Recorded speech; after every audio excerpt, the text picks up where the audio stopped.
యెషయా గ్రంథం 48వ అధ్యాయం. యాకోబు వంశస్థులైన ఇజ్రాయేలు అని పేరు కలిగిన వారలారా, యూదా జలముల నుండి బయలుదేరి వచ్చిన వారై యెహోవా నామము తోడని ప్రమాణము చేయుచు, ఇజ్రాయేలు దేవుని నామమును స్మరించుచు, నీతి సత్యములను అనుసరింపని వారలారా, ఈ మాట ఆలకించుడి. వారు మేము పరిశుద్ధ పట్టణస్థులమును పేరు పెట్టుకొని ఇజ్రాయేలు దేవుని ఆశించుదురు. సైన్యములకు అధిపతియగు యెహోవా అని ఆయనకు పేరు. పూర్వకాలమున జరిగిన సంగతులను నేను చాలా కాలము కిందట తెలియజేసి ఆ సమాచారము నా నోట నుండి బయలుదేరును. నేను వాటిని ప్రకటించి నేను ఆకస్మికముగా వాటిని చేయగా అవి సంభవించెను. నీవు మూర్ఖుడవనియు, నీ మెడ ఇనుప నరమనియు, నీ నుదురు ఇత్తడిదనియు నేను ఎరిగియుండి, నా విగ్రహము ఈ కార్యములను జరిగించిననియు, నేను చెక్కిన ప్రతిమ, నేను పోసిన పోత విగ్రహము దీన్ని నియమించననియు నీవు చెప్పకుండునట్లు పూర్వకాలముననే ఆ సమాచారము నీకు తెలియజేసి అది జరగక మునిపే దానిని నీకు ప్రకటించి నీవు ఆ సంగతి విని ఉన్నావు. ఇదంతయు ఆలోచించుము, అది నిజమని మీరు ఒప్పుకొనవలెను కదా. తెలియని మరుగైన కొత్త సంగతులు నేనిక మీదట నీకు తెలియజేయుచున్నాను. అవి పూర్వకాలమున సృజింపబడినవి కావు, అవి ఇప్పుడు కలుగునివియే. అవి నాకు తెలిసే ఉన్నవని నీకు చెప్పకుండునట్లు ఈ దినమునకు ముందు నీవు వాటిని విని ఉండలేదు. అవి నీకు వినబడనే లేదు, నీకు తెలియబడనే లేదు. పూర్వము నుండి నీ చెవి తెరవబడనే లేదు. నీవు అపనమ్మకస్తుడివై నీ తల్లి గర్భమున పుట్టినది మొదలుకొని తిరుగుబాటు చేయువాడువని అనిపించుకుంటువని నాకు తెలియను. నేను నిన్ను నిర్మూలనము చేయకుండునట్లు నా నామమును బట్టి నా కోపము మానుకొనుచున్నాను. నా కీర్తి నిమిత్తము నీ విషయంలో నన్ను బెగబట్టుకొనుచున్నాను. నేను నిన్ను పుటము వేసి వెండిని వేసినట్లు కాదు, ఇబ్బంది కొలిమిలో నిన్ను పరీక్షించి నా నిమిత్తమే అలాగూ చేసేదను. నా నామము అపవిత్రపరచబడనేలా, నా మహిమను మరి ఎవరికి నేనిచ్చువాడను కాను. యాకోబు, నేను పిలిచిన ఇజ్రాయేలు, నాకు చెవియొగ్గి వినుము. నేనే ఆయనను, నేనే మొదటివాడను, నేనే కడపటివాడను. నా హస్తము భూమి పునాది వేసెను, నా కుడి చెయ్యి ఆకాశ వైశాల్యములను వ్యాపింపజేసెను. నేను వాటిని పిలువగా ఒకటి తప్పకుండా అవన్నీ నిలుచును. మీరందరూ కూడి వచ్చి ఆలకించుడి. వాటిలో ఏది ఈ సంగతి తెలియజేయును? యెహోవా ప్రేమించువాడు, ఆయన చిత్త ప్రకారము బబులోనునకు చేయును. అతని బాహుబలము కల్దీయుల మీదకి వచ్చును. నేనే ఆజ్ఞ ఇచ్చిన వాడను, నేనే అతని పిలిచి నేనే అతనిని రప్పించి అతని మార్గము తేజరిల్లును. నా యొద్దకు రండి, ఈ మాట ఆలకించుడి. ఆది నుండి నేను రహస్యముగా మాట్లాడిన వాడను కాను. అది పుట్టిన కాలము మొదలుకొని నేను అక్కడ నున్నవాడను. ఇప్పుడు ప్రభువగు యెహోవాయు ఆయన ఆత్మయు నన్ను పంపెను. నీ విమోచకుడగు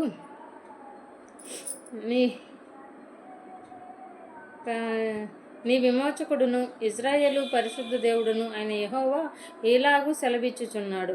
నీకు ప్రయోజనము కలుగునట్లు నీ దేవుడనైన యెహోవా నగు నేనే నీకు ఉపదేశము చేయుదును. నీవు నడవవలసిన త్రోవను నిన్ను నడిపించుదును. నీవు నా ఆజ్ఞలను ఆలకింపవలెనని నేనెంతో కోరుచున్నాను. ఆలకించిన ఎడల నీ క్షేమము నది వలెను, నీ నీతి సముద్ర తరంగముల వలెను ఉండును. నీ సంతానము ఇసుక వలె విస్తారమగును, నీ గర్భఫలము దాని రేణువుల వలె విస్తరించును. వారి నామము నా సన్నిధి నుండి కొట్టివేయబడదు, మరువబడదు. బబులోనులో నుండి బయలువెల్లుడి, కల్దీయుల దేశములో నుండి పారిపోవుడి. యెహోవా తన సేవకుడైన యాకోబును విమోచించెనను అను సంగతి ఉత్సాహధ్వనితో తెలియజేయుడి. భూదిగంతముల వరకు అది వినబడినట్లు దానిని ప్రకటించుడి. ఎడారి స్థలములలో ఆయన వారిని నడిపించెను, వారు దప్పికొనలేదు. రాతి కొండలలో నుండి వారి కొరకు ఆయన నీళ్లు ఉబగజేసెను. ఆయన కొండను చీల్చగా నీళ్లు ప్రవాహముగా బయలుదేరును. దుష్టులకు నెమ్మది ఉండదని యెహోవా సెలవిచ్చుచున్నాడు. 49వ అధ్యాయం. ద్వీపములారా, నా మాట వినుడి. దూరముననున్న జనములారా, ఆలకించుడు. నేను గర్భమున పుట్టగానే యెహోవా నన్ను పిలిచెను. తల్లి నన్ను ఒడిలో పెట్టుకునేది మొదలుకొని ఆయన నామము జ్ఞాపకము చేసుకొనును. నా నోరు వాడిగల ఖడ్గముగా ఆయన చేసి ఉన్నాడు. తన చేతి నీడలో నన్ను దాచి ఉన్నాడు. నన్ను మెరుగుపెట్టిన అంబుగా చేసి తన అంబుల పొదిలో మూసిపెట్టి ఉన్నాడు. ఇజ్రాయేలు, నీవు నా సేవకుడువు, నీలో నన్ను మహిమపరచుకొనెదను అని ఆయన నాతో చెప్పెను. అయినను వ్యర్థముగా నేను కష్టపడి తిని ఫలమేమీ లేకుండా నా బలమును వృధాగా వ్యయపరిచి ఉన్నాననుకుంటుని. నాకు న్యాయకర్త యెహోవాయే, నా బహుమానము నా దేవుని యొద్దనే ఉన్నది. యెహోవా దృష్టికి నేను ఘనుడనైతిని. నా దేవుడు నాకు బలమాయెను. కాగా తనకు సేవకుడునై ఉండి తన యొద్దకు యాకోబును తిరిగి రప్పించుటకు, ఇజ్రాయేలు ఆయన యొద్దకు సమకూర్చబడుటకు నన్ను గర్భమును పుట్టించిన యెహోవా ఈలాగు సెలవిచ్చుచున్నాడు. నీవు యాకోబు గోత్రపు వారిని ఉద్ధరించినట్లును ఇజ్రాయేలులో తప్పింపబడి వారిని రప్పించినట్లును నా సేవకుడవై ఉండుట ఎంతో స్వల్ప విషయము. భూదిగంతముల వరకు నీవు నేను కలుగజేయు రక్షణకు సాధనమగుటకై అన్యజనులకు వెలుగై ఉండునట్లు నిన్ను నియమించి ఉన్నాను. ఇజ్రాయేలు విమోచకుడును పరిశుద్ధ దేవుడును అగు యెహోవా మనుషుల చేత నిరాకరింపబడిన వాడును జనులకు అసహ్యుడును నిర్దయాత్మల సేవకుడును అగు వానితో ఇలాగూ సెలవిచ్చుచున్నాడు. యెహోవా నమ్మకమైన వాడనియు ఇజ్రాయేలు పరిశుద్ధ దేవుడు నిన్ను ఏర్పరచుకొనెననియు రాజులు గ్రహించి లేచెదరు, అధికారులు నీకు నమస్కారము చేసెదరు. యెహోవా ఈలాగూ సెలవిచ్చుచున్నాడు. అనుకూల సమయమందు నేను నీ మొరను ఆలకించి నీకు ఉత్తరం ఇచ్చితిని. రక్షణ దినమందు నిన్ను ఆదుకొంటిని.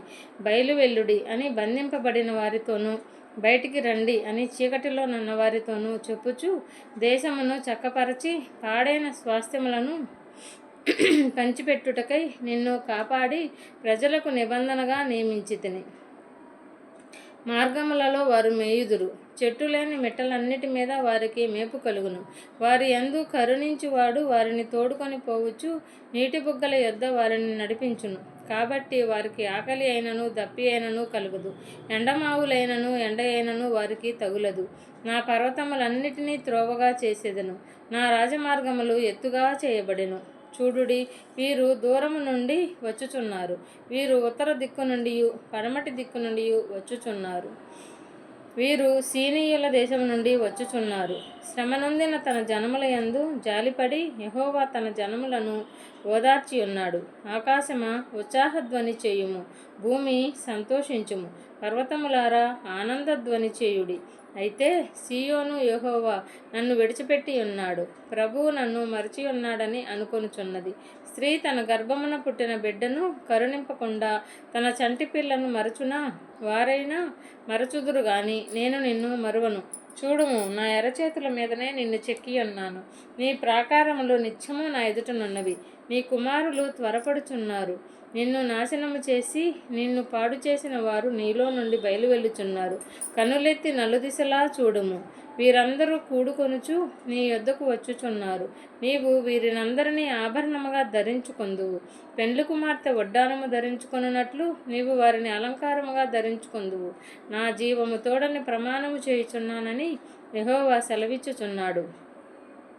నివాసులు విస్తరించినందున పాడైన నీ చోట్లను బీటి స్థలములను నాశనము చేయబడిన నీ భూమియు వారికి ఇరుకుగా ఉండును. నిన్ను మింగివేసిన వారు దూరముగా ఉందురు. నీవు సంతానహీనురాలవైనప్పుడు నీకు పుట్టిన కుమారులు, ఈ స్థలము మాకు ఇరుకుగా ఉన్నది, ఇంకా విశాలమైన స్థలము మాకిమ్మని నీ చెవులలో చెప్పుదురు. అప్పుడు నీవు నేను నా పిల్లలను పోగొట్టుకొని సంతానహీనురాలను ఒంటరిని అయి ఇటు అటు తిరుగులాడుచున్న పరదేశురాలనే కదా. వీరిని నా యందు కనినవాడెవడు? వీరిని పెంచిన వాడెవడు? నేను ఒంటరి కత్తనే విడువబడితిని. వీరు ఎక్కడ ఉండిరి అని నీవు మనస్సులో అనుకొందువు.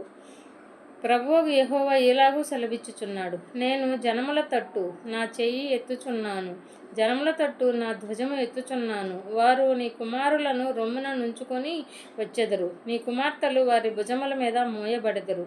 రాజులు నిన్ను పోషించు తల్లిదండ్రులుగాను, వారి రాణులు నీకు పాలిచ్చు దాదులుగాను ఉండెదరు. వారు భూమి మీద సాగిలపడి నీకు నమస్కారము చేసెదరు. నీ పాదముల ధూళి నాకెదరు. అప్పుడు నేను యెహోవాననియు నా కొరకు కనిపెట్టుకొని వారు అవమానము నొందరనియు నీవు తెలుసుకొందువు. బలాఢ్యుని చేతిలో నుండి కొల్లసొమ్ము ఎవడు తీసుకొనగలడు? భీకరులు చెరపట్టిన వారు విడిపింపబడుదురా? యెహోవా ఈలాగు సెలవిచ్చుచున్నాడు, బలాఢ్యులు చెరపట్టిన వారు సహితము విడిపింపబడుదురు, భీకరులు చెరపట్టిన వారు విడిపింపబడుదురు. నీతో యుద్ధము చేయు వారితో నేనే యుద్ధము చేసేదను, నీ పిల్లలను నేనే రక్షించెదను. యెహోవానైన నేనే నీ రక్షకుడననియు యాకోబు బలవంతుడు నీ విమోచకుడనియు మనుషులందరూ ఎగురునట్లు నిన్ను బాధపరచు వారికి తమ స్వమాంసము తినిపించెదను. కొత్త ద్రాక్షారసము చేత మత్తులైనట్టుగా తమ రక్తము చేత వారు మత్తులగుదురు. యెహోవా ఈలాగూ సెలవిచ్చుచున్నాడు, నేను మీ తల్లిని విడనాడిన పరిత్యాగ పత్రిక ఎక్కడున్నది? నా అప్పుల వారిలో ఎవనికి మిమ్మను అమ్మివేసి తిని? మీ దోషములను బట్టి మీరు అమ్మబడితిరి, మీ అతిక్రమములను బట్టి మీ తల్లి పరిత్యాగము చేయబడెను. నేను వచ్చినప్పుడు ఎవడనూ లేకపోనేలా? నేను పిలిచినప్పుడు ఎవడనూ ఉత్తరం ఇయ్యకుండానేలా? నా చెయ్యి విమోచింపలేనంత కొరచేయిపోయినా విడిపించుటకు నాకు శక్తి లేదా? నా గద్దింపు చేత సముద్రమును ఎండబెట్టుదును, నదులను ఎడారిగా చేయుదును. నీళ్లు లేనందున వాటి చేపలు కంపుకొట్టి దాహము చేత చచ్చిపోవును. ఆకాశము చీకటి కమ్మ చేయుచున్నాను అని అవి గోనెపట్టు ధరింపచేయుచున్నాను. అలసిన వానిని మాటల చేత ఊరడించు జ్ఞానము నాకు కలుగునట్లు శిష్యునికి తగిన నోరు యెహోవా నాకు దయచేసి ఉన్నాడు. శిష్యులు వినున్నట్లుగా నేను వినుటకై ఆయన ప్రతి ఉదయమునకు నాకు వినబుద్ధి పుట్టించుచున్నాడు. ప్రభువగు యెహోవా నా చెవికి వినుబుద్ధి పుట్టింపగా నేను ఆయన మీద తిరుగుబాటు చేయలేదు, వినకుండా నేను తొలగిపోలేదు. కొట్టువారికి నా వీపును అప్పగించితిని, వెంట్రుకలు పెరికివేయు వారికి నా చెంపలను అప్పగించితిని, ఉమ్మివేయు వారికిని అవమానపరచు వారికిని నా ముఖము దాచుకొనలేదు. ప్రభువగు యెహోవా నాకు సహాయము చేయువాడు కనుక నేను సిగ్గుపడలేదు. నేను సిగ్గుపడనని ఎరిగి నా ముఖమును చెకుముకి రాతి వలె చేసుకొంటిని.